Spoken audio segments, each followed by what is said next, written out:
মাঠে ঘাটে হাঁকবো না, গুবার খাবো না, এটা কোনো কথা? আপনারা কি পর্যায়ে নিজেদেরকে নিয়ে গেছেন? সন্ত্রাসবাদী পাঠায়, বিশাল বীর পুরুষ। ওরে বাবা, ভয় পাচ্ছি, ভয় পাচ্ছি। বিশাল বীর পুরুষ, বিশাল ভয় পাচ্ছি।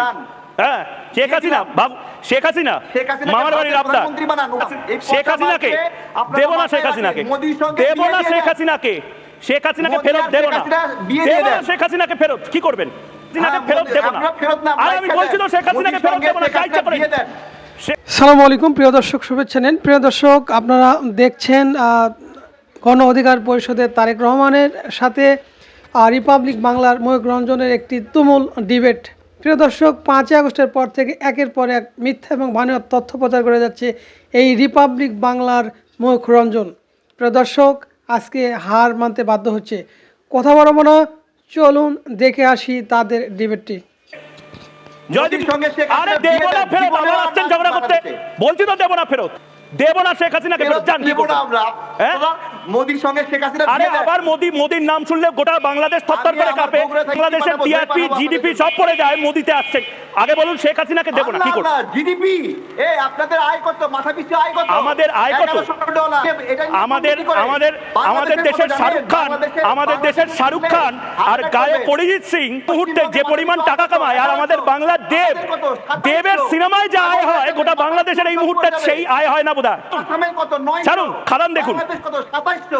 ত্রিপুরার মাথা পিছু আয় কত? 8। কি বলছেন? ওষুধ দিন, পিসিআর ওষুধ দাও। আপনারা একটা কাজ করেন, ওই ভারতকে লাথি মেরে বাংলাদেশের সঙ্গে যুক্ত হয়ে যান। হার্টবিট বেড়ে যাবে, আবার মেডিকেল ভিসা নিয়ে ভারতেই আসতে হবে, এখানে চিকিৎসা করাতে হবে। টয়লেটে ব্যবহার করতে চান? আমার বাসায় টয়লেট আছে 3টা।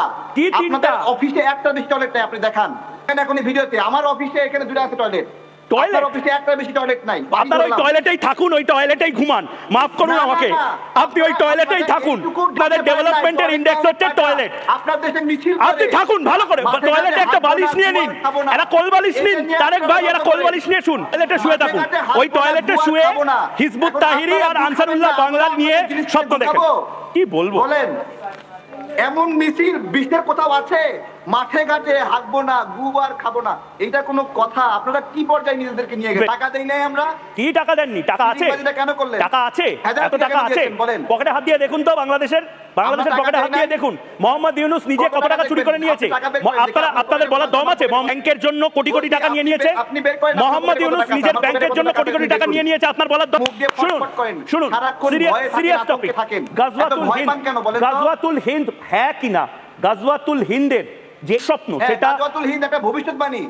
এই তো হতে আসো বাবা, আপনাদের পরিণাম ভোগ করতে হবে। পরিণাম? গাজওয়াতুল হিন্দের পরিণাম কি? হারবে? আমরা হারবো মানে কে? ভারত হারবে? ভারত হারবে না হিন্দুরা হারবে? ভারত না হিন্দু? ভালো করে বলুন। হ্যাঁ, ঘুম হারাম। আর কি কি হারাম? ঘুম হারাম হয়ে গেছে আপনাদের। কি হয়ে গেছে? শুনুন, আমাদের ঘুম হারাম হয়ে গেলে আমরা ঘুমের ওষুধ খেয়ে ঘুমিয়ে পড়ি। ঘুমের ওষুধ কেনারও টাকা নেই।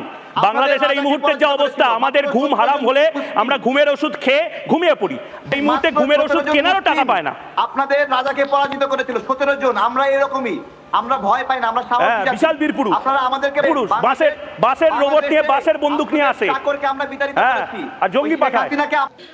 প্রিয় দর্শক, দেখতে পেলেন কিভাবে রিপাবলিক টিভির ময়ূক রঞ্জনকে ধলাই দিলেন তারেক রহমান।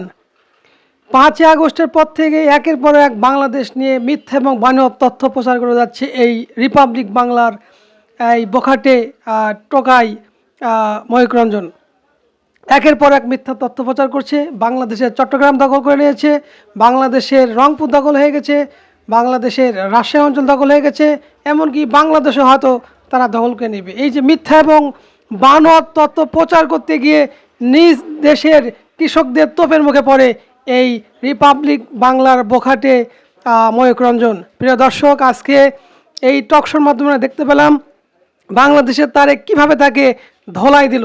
প্রিয় দর্শক, আরও নতুন নতুন ভিডিও পেতে চোখ রাখুন এই চ্যানেলে। আজ এখানেই বিদায় নিচ্ছি। দেখা হবে নতুন কোনো পর্বে, নতুন কোনো বিষয় নিয়ে। সে পর্যন্ত ভালো থাকুন, সুস্থ থাকুন। আল্লাহ হাফেজ।